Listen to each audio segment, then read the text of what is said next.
அஸ்ஸலாமு அலைக்கும் வரஹ்மத்துல்லாஹி வபரகாத்துஹு. ஜாமியா மஸ்ஜிதுல் நபவி மற்றும் மஸ்ஜிதே ரவுலத்துல் சன்னா பனையூர் மற்றும் குடிமையாளி தோப்பு 2 பள்ளிகள் சேர்ந்து வக்ஃபுக்கு எதிரான அந்த திருத்த சட்டத்தை எதிர்த்து வரக்கூடிய வெள்ளிக்கிழமை மாலை 6:30 மணி அளவிற்கு அந்த சட்டத்தை எதிர்த்து மாபெரும் பொதுக்கூட்டம் நடைபெற இருக்கின்றது.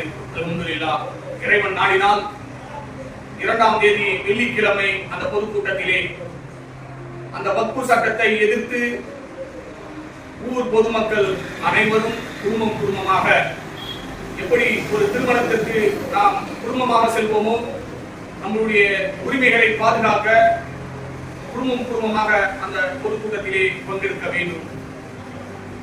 எதற்காக என்றால், பாசிச பயங்கரவாத இந்த அரசு முஸ்லிம்களுடைய வரலாற்றுகளை அழித்துவிட வேண்டும். அல்லாஹ்வினுடைய பாபர் மசூதியை இடித்தது காரணமாக பொங்கி எழுந்த இந்த சமுதாயம் ஒட்டுமொத்தமான இந்தியாவில் உள்ள அனைத்து பள்ளியினுடைய சொத்துக்களையும் அபகரிப்பதற்காக கொண்டு வந்த இந்த திருட்டு சட்டத்தை எதிர்த்து வெள்ளிக்கிழமை 6:30 மணி அளவில் அந்த பொதுக்கூட்டம் நடைபெறுகின்றது. இந்த பொதுக்கூட்டத்திலே மனிதநேய மக்கள் கட்சியினுடைய பொதுச் செயலாளரும் மணப்பாறை சட்டமன்ற எம்எல்ஏவுமான ஹஜ் கமிட்டி தலைவருமான சகோதரர் அப்துல் சமத் அவர்கள் உரையாற்ற இருக்கிறார். முன்னாள் வக்ஃபுடைய தலைவர், இந்திய யூனியன் முஸ்லிம் லீக்கினுடைய முன்னாள் எம்பி அப்துல் ரஹ்மான் அவர்கள் கண்டன உரையாற்ற இருக்கின்றார். சோலைநல்லூர் தொகுதியினுடைய நம்முடைய எம்எல்ஏ எஸ் அரவிந்த் ரமேஷ் அவர்கள் கண்டன உரையாற்ற இருக்கின்றார். எஸ்டிபிஐ கட்சியினுடைய துணைத் தலைவர் உமர் ஃபாரூக் அவர்கள் கண்டன உரையாற்ற இருக்கின்றார். செய்யூர் சட்டமன்ற தொகுதி எம்எல்ஏ மு பாபு அவர்கள் கண்டன உரையாற்ற இருக்கின்றார்.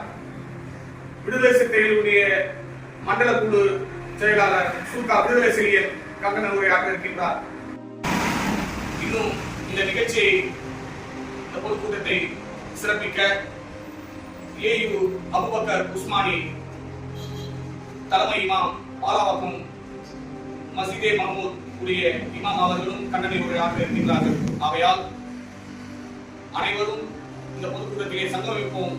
பனையூர் நாடூர் ஜங்ஷனிலே நடைபெறக்கூடிய இந்த பொதுக்கூட்டத்தில் குடும்பமாக நாம் 2ஆம் தேதி சங்கமிப்போம். ஆகையால் பனையூர் மற்றும் குடிமையாளி தோப்புடைய இஸ்லாமிய சொந்தங்களே, நாம் இந்த கருப்பு சட்டத்தை விரட்டி அடிக்க வேண்டும் என்றால் இந்த பொதுக்கூட்டம் வெற்றி அடைந்தே ஆக வேண்டும்.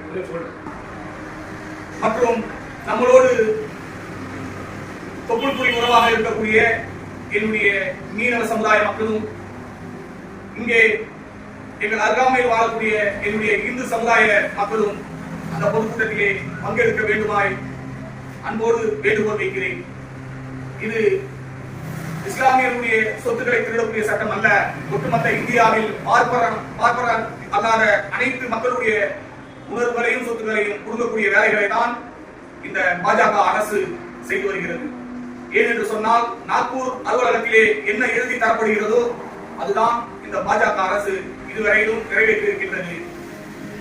ஆகையால் ஒன்று கூறுவோம், வென்று காட்டுவோம். இந்த பொதுக்கூட்டத்தை வெற்றியடை செய்வோம். அனைவரும் வரக்கூடிய 2ஆம் தேதி பொதுக்கூட்டத்திலே சங்கமிப்போம். கருப்பு சட்டத்தை திரும்ப பெற வரைக்கும் இந்த போராட்டம் ஓயாது. பொதுக்கூட்டங்கள் நடந்து கொண்டே இருக்கும். அஸ்ஸலாமு அலைக்கும் வரஹ்மத்துல்லாஹி வபரகாத்துஹு. நன்றி.